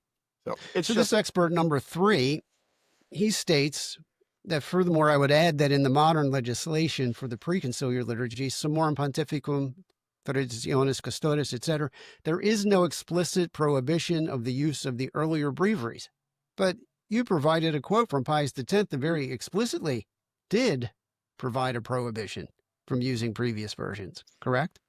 yes. I don't know if he means to include Pius X in this, though. Now this, You right, this particular expert may not, but Yeah. of course, Peter started off the article Yeah, by that's saying right. this, of course, invites questions about the Pius X breviary and using previous editions. Yep, for sure. Yeah, it's just, chaos all around. I really liked expert opinion number 4, though, because it says another Benedictine, and of course this is the one that Peter Kwasniewski really takes issue with. But this man really just states exactly, like in the first 2 paragraphs, for example, it makes a lot of sense, and this is exactly also the as far as I understand, what the correct answer would be. He says here, I was not convinced by the Benedictine's first opinion. When he calls the priest's opinion legal positivism, is he denying that this is a matter of positive law, like which breviary to pray to fulfill the obligation? Or is he saying that even though it is a matter of positive law, it should be obvious that this particular law is beyond the authority of the legislator? As far as I can see, the only real argument he gives in his first response is that the old office is much longer than that of Paul VI. To me, this is not convincing. If I am bound by a lawful superior to go to Texas, I don't fulfill my duty by going to China on the grounds that it is a harder trip. Right? The comparison is I not found that simply, amusing.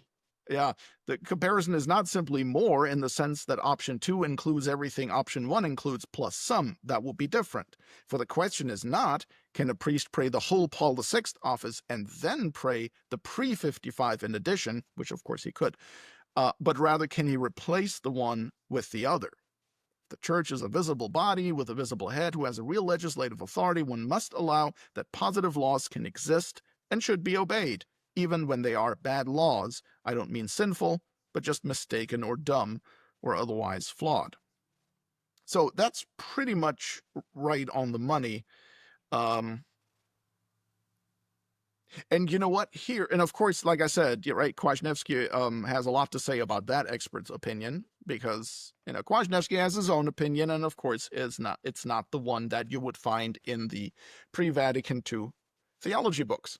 But maybe this is where we should point to a book published in 1912, right after Pius X issued his breviary reform. The book is called The History of the Roman Breviary.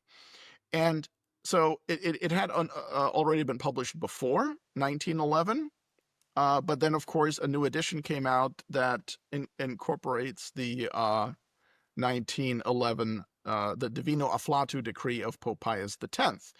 And at the end, this is on pages 329 and 330. The author, Father Pierre Batiffol, Batiffol, I think Pierre is his first name, pages 329 to 330, he mentions that he hints at not personally liking the new breviary of Pope Pius X, and that's within his right to say, I wish the Pope had acted differently. I wish it were different. But notice that he does not simply say, well, the Pope overstepped his authority, the Pope, blah, blah, blah, the decree is invalid or anything like that. He simply, well, let me read to you what he does say. because it is so well stated, and how different it is from the kind of language that Peter Kwasniewski uses, where he just declares on his own authority that Traditionis Custodes is null and void. So here we go.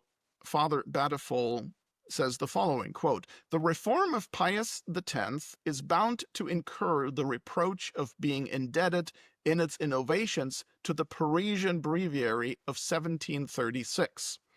It is impossible to disclaim this indebtedness, and if we may be permitted to express our mind freely, we regret the indebtedness."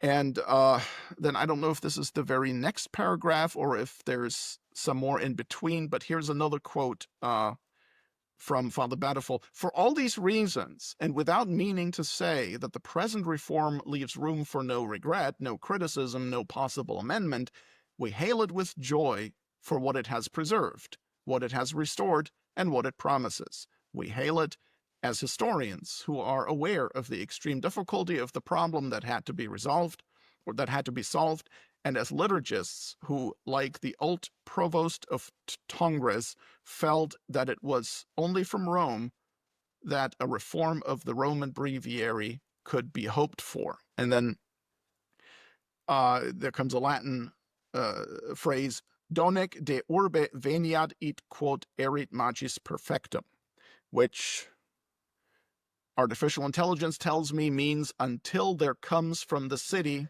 of Rome, that which will be more perfect. Gentle, very respectful to the Pope, right? Very polite way of just, putting your own opinion in there. Like I'm not entirely thrilled with all the changes, and yet in no wise questioning the papal authority or the papal judgment or anything. All right. So contrast that with Peter Kwasniewski, who just declares a decree invalid and accuses the Pope of liturgical modernism and so on. And when I said decree invalid, I was referring to Francis' Traditionis Custodes, not Pius X's Divino Afflato, because he's not questioning the whole decree. He's only questioning the part that prohibits any other breviaries, if I'm not mistaken, right? Let's have a brief look at how Peter Kwasniewski responds to this expert opinion number 4, which I thought was the best one. And so, of course, he says, "I think the logically possible approaches are well summarized in the expert opinions 1, 2, and 3, not 4. Right? Does a pope have authority to require a certain form of prayer?" Well, let me interrupt you for a second. Well, obviously, yes. Of course he does. Again, Matthew 16:19.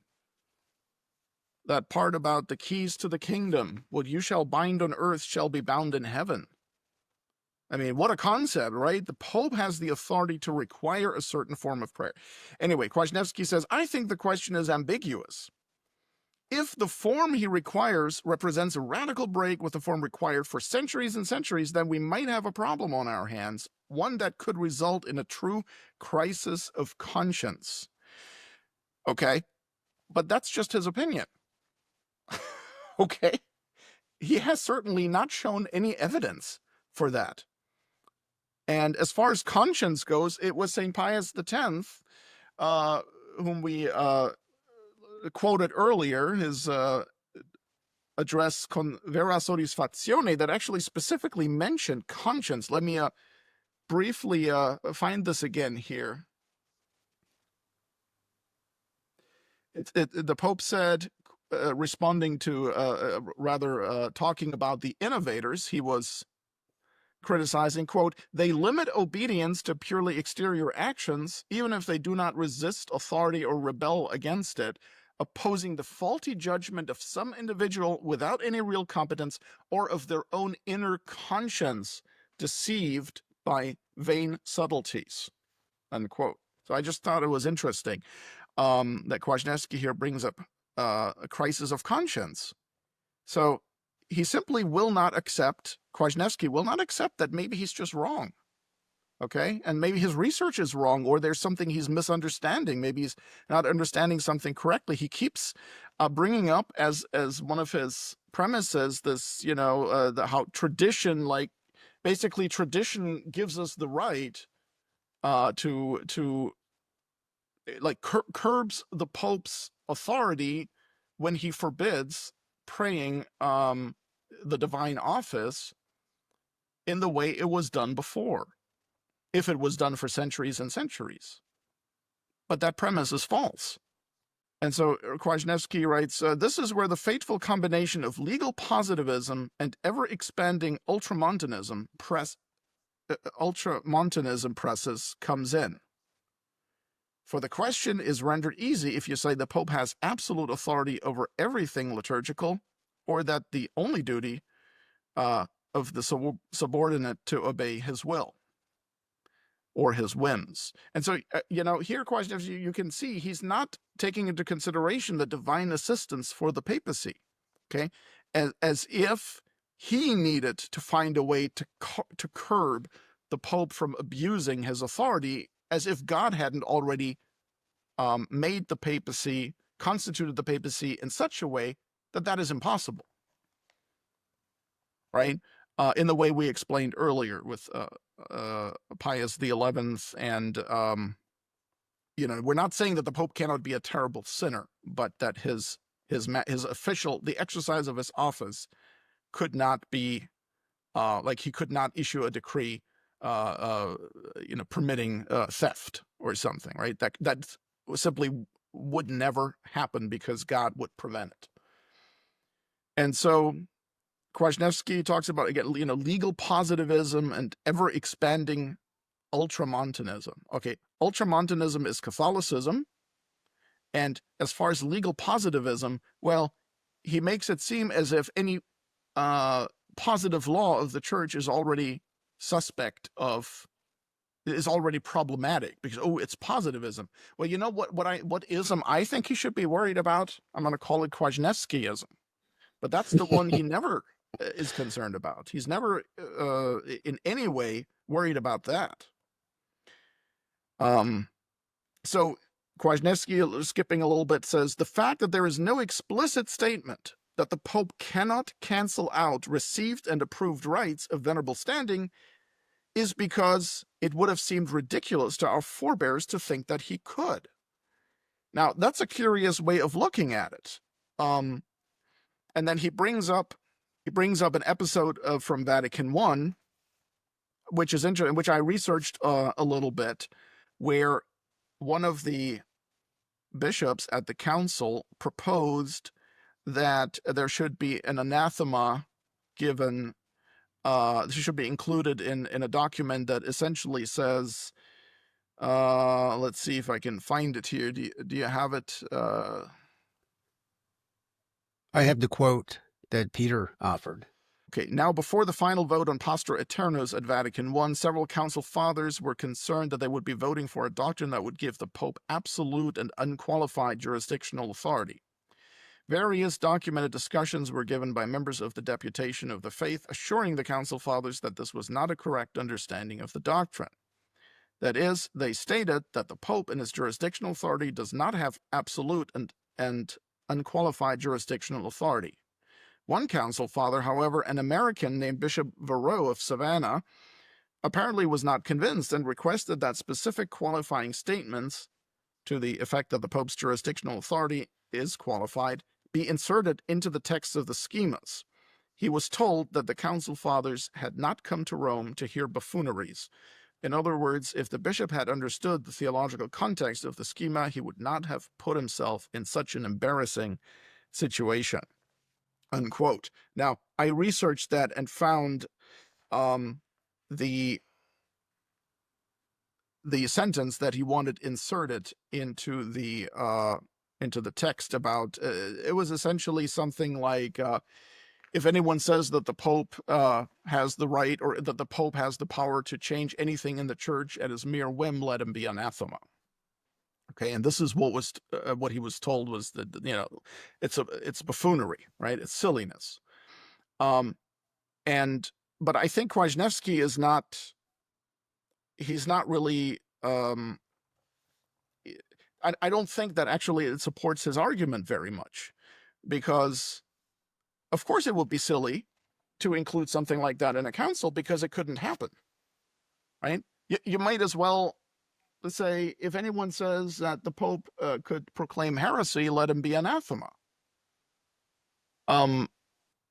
It can't happen because God would prevent it, not because when the Pope issues such a decree, then Peter Kwasniewski comes along and tells everybody the decree is invalid. So I didn't think that this was a terribly good argument to include in his article either. So I agree. I mean, look, the Pope had already spoken about the Pope and strongly suggested his inability to deviate from the faith when it talked about the gift of truth and never failing faith being conferred upon Peter and his successors.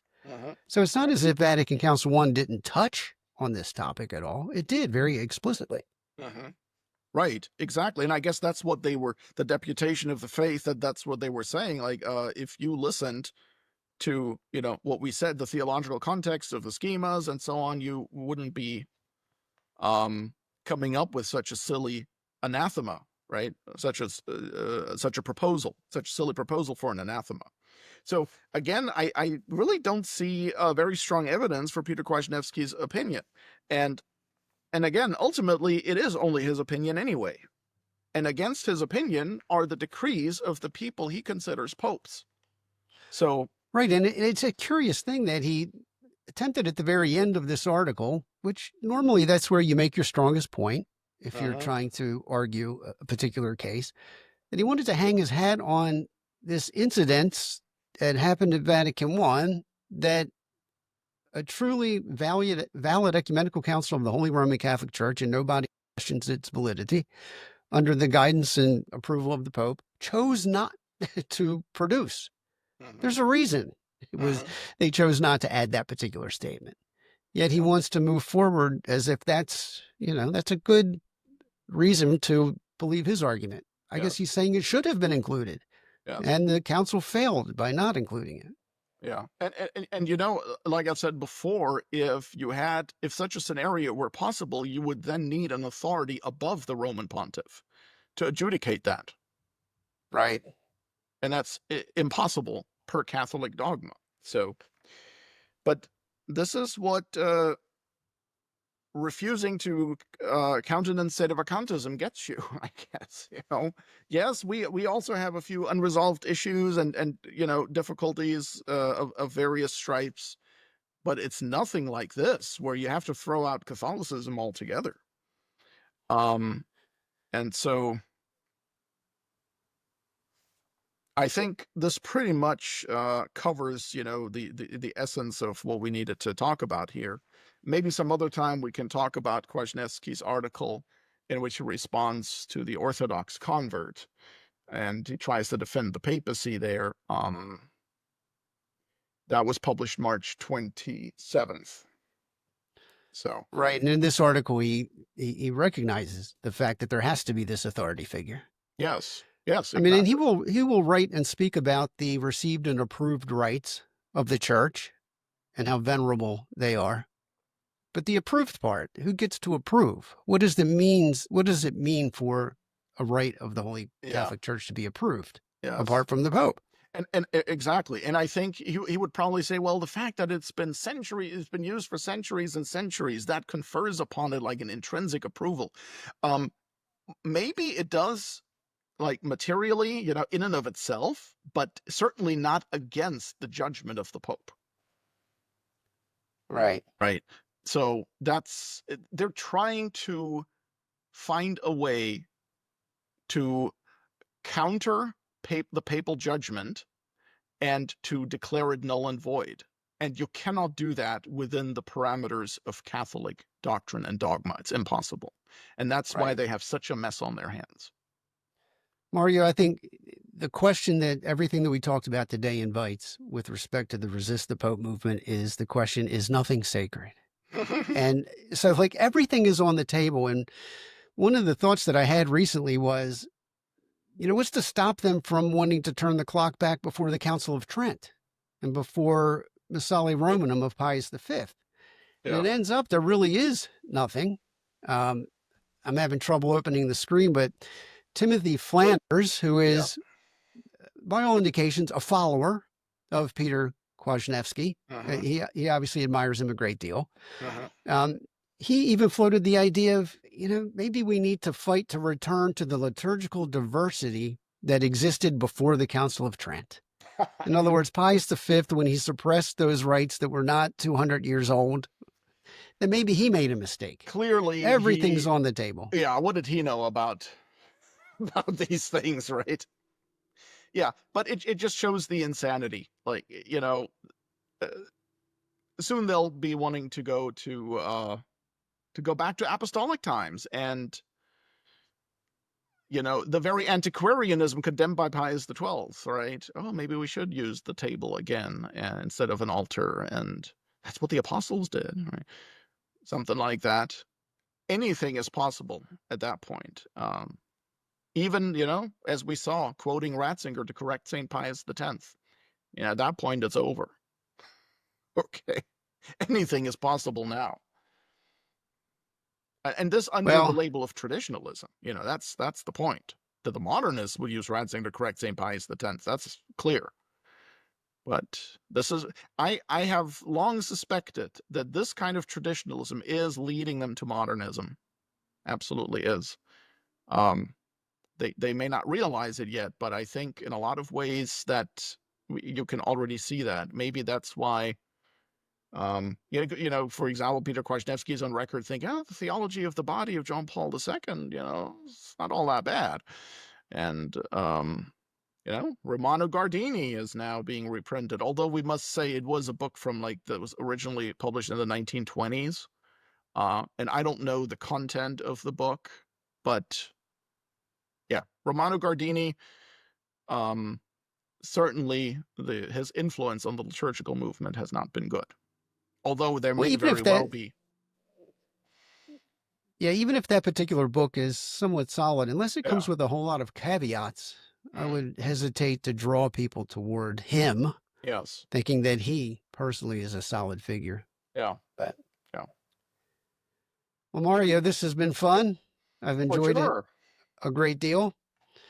And I think the last thing I would say is that, look, the people watching this, I think for the most part, they're going to be nodding and agreeing most of the way through. But I think the challenge that we have is to reach the people that are presently confused and following men like Peter Kwasniewski. And, he's leading them, I'm sure with good intentions, but he's leading them further and further away from a Catholic understanding of the papacy and the church herself. Yes. And they're the ones that really need to see this and prayerfully consider the points that you raised today. Yes. And I hope they do that. And I'll repeat, don't follow us either. Follow the Catholic teaching from before Vatican II. Look it up. And in the show notes, we'll provide some links for where you can look it up. So that's what I try to do with Novus Ordo Watch, is provide the actual Catholic sources that refute the Vatican II religion. That's where the treasure is. That's for sure. Thank you, Mario. Looking forward to doing it again soon. Thank you, Louis. Take care and God bless. God bless you.